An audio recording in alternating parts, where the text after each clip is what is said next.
हाय, hello, नमस्कार. कसे आहात सर्व? मस्त ना? मस्तच राहा. माझ्या या यूट्यूब चॅनेलमध्ये माझ्या सगळ्या गोडताईंचं, मैत्रिणींचं आणि स्वामी भक्तांचं खूप खूप खूप स्वागत करते. तसेच आजचा दिवस तुम्हाला सुखाचा, समाधानाचा आणि आनंदाचा जावो ही स्वामींच्या चरणी प्रार्थना करते आणि आपल्या या आजच्या नवीन व्हिडिओला सुरुवात करते. शुक्रवार 21 जून 2024 रोजी ज्येष्ठ पौर्णिमा साजरी केली जाईल. ही हिंदू दिनदर्शिकेतील महत्त्वाची तारीख आहे. विविध परंपरांनी साजरी केली जाते. हा शुभ दिवस विवाहित हिंदू स्त्रिया साजरा करतात, ज्या देवी सावित्रीला आपला आदर्श मानतात. ते वैवाहिक भक्ती व शुद्धतेचा सन्मान करतात. सुसंवादिक विवाह आणि त्यांच्या जोडीदाराच्या दीर्घ आयुष्यासाठी प्रार्थना करतात. तसेच या दिवशी देवी लक्ष्मी आणि भगवान विष्णू यांची देखील पूजा केली जाते. यामध्ये मंत्र, जप, भक्ती, गायन, पवित्र ग्रंथ वाचन याचा समावेश असतो. ज्येष्ठ पौर्णिमेची पूजा समृद्धी, आरोग्य, सुरक्षिततेसाठी त्यांचे आशीर्वाद मागतात.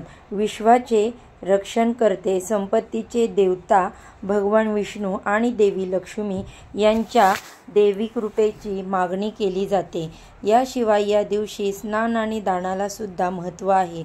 असं केल्याने भूतकाळातील सर्व पापांपासून आपल्याला मुक्ती मिळते अशी मान्यता आहे. याशिवाय या दिवशी अनेक सेवा व उपाय केले जातात. असाच एक उपाय मी आज या व्हिडिओमध्ये शेअर करणार आहे. या उपायामध्ये उद्या शुक्रवारी आलेल्या ज्येष्ठ पौर्णिमा म्हणजेच वटपौर्णिमा या दिवशी आईने मुलांवरून ही एक वस्तू उतरवून टाकायची आहे. तर ही वस्तू उतरवून टाकल्यामुळे मुलांचे सर्व दोष, त्यांच्या मार्गातील येणारे अडथळे, सर्व अडचणी, यांच्यावर येणारी संपूर्ण संकटे नष्ट होतात आणि त्यांची प्रत्येक क्षेत्रात प्रगती होईल. तर असा हा उपाय कशा प्रकारे करायचा, कोणत्या वेळेत करायचा, नंतर त्या वस्तूचं काय करायचं याची संपूर्ण माहिती जाणून घ्यायची असेल तर व्हिडिओ स्किप न करता शेवटपर्यंत नक्की बघा. म्हणजे माझ्या चॅनेलवरती येणारे नवनवीन व्हिडिओज, माहिती यांचे नोटिफिकेशन अगदी तुमच्यापर्यंत सहज पोचेल आणि तुम्ही एक पण व्हिडिओ मिस करणार नाही. आज या व्हिडिओमध्ये मी तुमच्यासोबत 2 उपाय शेअर करणार आहे. या दोन्ही उपायांपैकी जो योग्य वाटेल तो उपाय तुम्हाला करायचा आहे. तर पहा, सर्वच आईवडिलांना आपली मुलं खूप प्रिय असतात. त्यांची प्रत्येक क्षेत्रात प्रगती व्हावी, त्यांच्या सर्व इच्छा पूर्ण व्हाव्यात असं प्रत्येक आईवडिलांना वाटत असतं आणि त्यासाठी मुलं देखील खूप कष्ट घेत असतात, मेहनत घेत असतात. पण बऱ्याचदा असं होतं, खूप कष्ट घेऊनही, मेहनत करूनही त्यांना यश प्राप्त होत नाही. त्यांच्या कार्यामध्ये हवं तेवढं यश मिळत नाही, नशिबाची साथ मिळत नाही. बऱ्याचदा मुलं हुशार असतात पण अचानक ते अभ्यास करणं बंद करतात आणि त्यामुळे त्यांची प्रगती कुठेतरी थांबते आणि याला बरीचशी कारणं असतात. यामध्ये यांना नजरदोष झालेला असतो. बघा, बऱ्याचदा नजरदोष जे आहे ते आईवडिलांचे देखील होतात. माझी मुलं किती अभ्यास करतात किंवा मुलांचं आपण कौतुक करतो याचाही दोष मुलांना लागतो. बऱ्याचदा आपले जवळचे मित्र, मैत्रिणी, नातेवाईक असतात, त्यांचेही नजरदोष मुलांना होतात आणि यामुळेच मुलांची प्रगती होत नाही. ते चिडचिड करायला लागतात, अभ्यासात मागे पडतात. तसेच बऱ्याचदा मुलं अशा ठिकाणी जातात ते खूप नकारात्मकता असते, शाळेत जात नाहीत. बऱ्याचदा मुलं आजारी पडल्यावर आपण त्यांना हॉस्पिटलमध्ये घेऊन जातो, तिकडे देखील नकारात्मकता असते. त्यांच्या आयुष्यात देखील त्याचा परिणाम होतो. ती नकारात्मकता किंवा दोष घालवण्यासाठी काही विशिष्ट तिथीवर आपण जर काही उपाय केले तर त्यातून मुलं बाहेर पडतात. जेही दोष आहेत किंवा जी नकारात्मकता त्यांना पुढे जाऊ देत नाही, त्यांची प्रगती होऊ देत नाही, ती नकारात्मकता, दोष या उपायांमुळे दूर होतात. प्रत्येक क्षेत्रात प्रगती व्हायला लागते. यासाठीच काही विशिष्ट तिथीवर मुलांसाठी काही उपाय केले तर मुलांवर त्यांचे लाभ होतात. जसं की पौर्णिमा असेल, अमावस्या असेल, त्या दिवशी तर नैसर्गिकरित्या मानवी शरीरातील पाण्याची पातळी कमी अधिक होत असते. बघा, पौर्णिमा अमावस्येला समुद्राला देखील भरती आणि ओहोटी येते. इतर महत्त्व या उपायांमध्ये आहे. आता बऱ्याच जणींची मुलं बाहेरगावी राहत असतील, अशा वेळी हा उपाय कसा करावा हे देखील मी पुढे सांगणार आहे. यामुळे पूर्ण व्हिडिओ बघून संपूर्ण माहिती तुम्हाला मिळेल. व्हिडिओ स्किप न करता तो नक्की जरूर बघा. तर सांगितल्याप्रमाणे या व्हिडिओमध्ये मी तुमच्यासोबत 2 उपाय शेअर करणार आहे. या 2 उपायात तुम्हाला संध्याकाळी 6 ते 11 या वेळेस कधीही करता येतील. हा उपाय 2 वर्षांच्या पुढील मुलांसाठी तुम्हाला करता येणार आहे. अगदी नोकरी व्यवसाय करणाऱ्या, लग्न झालेल्या मुलांसाठी आईने हा उपाय करावा. नोकरी व्यवसायात देखील मुलांना बऱ्याचदा नुकसान होते. त्याला देखील बरीचशी कारणं असतात. त्यामुळे त्यांची भरभराट होत नसते. तर या उपायामुळे नक्कीच त्यांची प्रगती होऊ शकते. तर हा उपाय करण्यापूर्वी तुम्हाला घरात काही गोष्टी करायच्या आहेत. जसं की संध्याकाळी दिवे लागण्याची वेळ ही लक्ष्मीच्या आगमनाची वेळ आहे. उद्या पौर्णिमा तिथी आहे. आपण ज्याही सेवा करतो त्या सेवा तुम्ही करून घ्यायच्या व त्या सेवा करून झाल्यानंतर तुम्हाला हा उपाय करायचा आहे. कोणतीही सेवा, उपाय अग्नीच्या साक्षीने आपण करत असतो. त्यासाठी देवघरातील दिवा प्रज्वलित करायचा, धूप अगरबत्ती लावून घ्यायची. उद्या पौर्णिमा असल्यामुळे तुळशीसमोर शुद्ध गाईच्या तुपाचा दिवा लावून घ्यायचा. तो लक्ष्मी प्राप्तीसाठी आपण नेहमीच लावत असतो. तिथे देखील धूप लावायचा. आता त्यानंतर हा उपाय करायचा आहे. देवघरासमोर बसून तुम्ही हा उपाय करू शकता.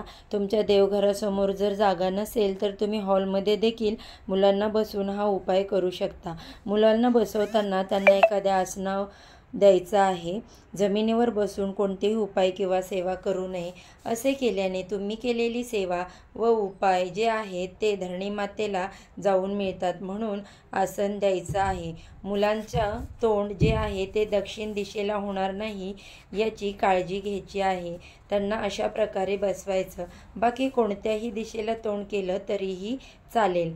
तसेच पहिला उपाय जो करायचा आहे त्यासाठी काही वस्तू लागणार आहेत. त्या वस्तूमध्ये सगळ्यात पहिली जी वस्तू आहे ते म्हणजे खडे मीठ. आपल्याला सगळ्यांनाच माहीत आहे की खडे मीठ 14वं रत्न मानलं जातं.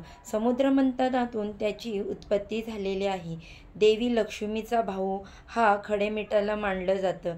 खडे मीठ नसेल तर साधं मीठ घ्या, पण खडे मीठ हे घरामध्ये नेहमी ठेवायचंच आहे. त्याचे खूप लाभ तुमच्या घराला, कुटुंबाला किंवा मुलांना होत असतात.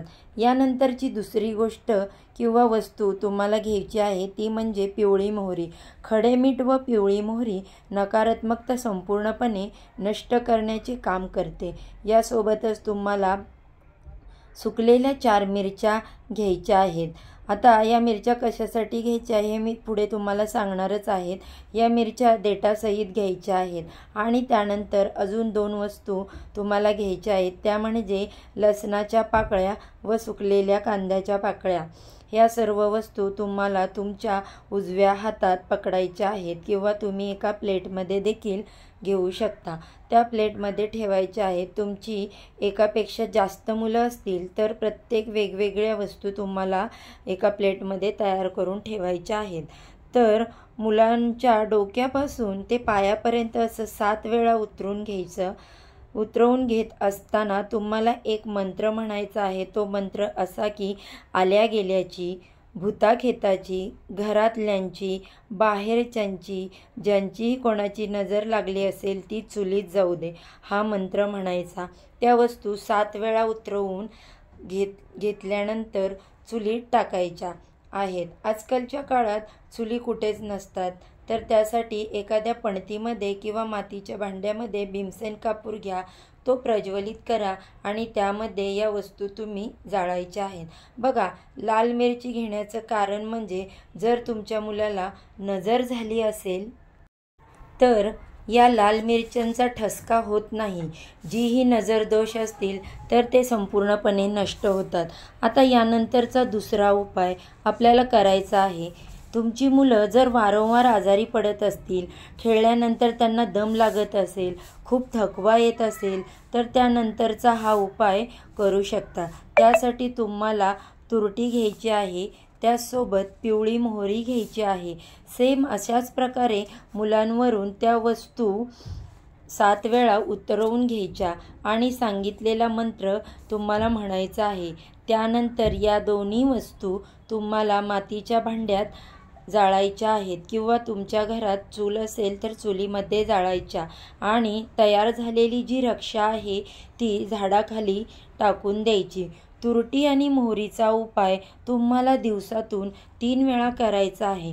बघा, नक्कीच तुम्हाला फरक जाणवेल. मूल जर हॉस्टेलला राहत असेल तर व्हिडिओ कॉल करून तुम्ही हा उपाय करू शकता.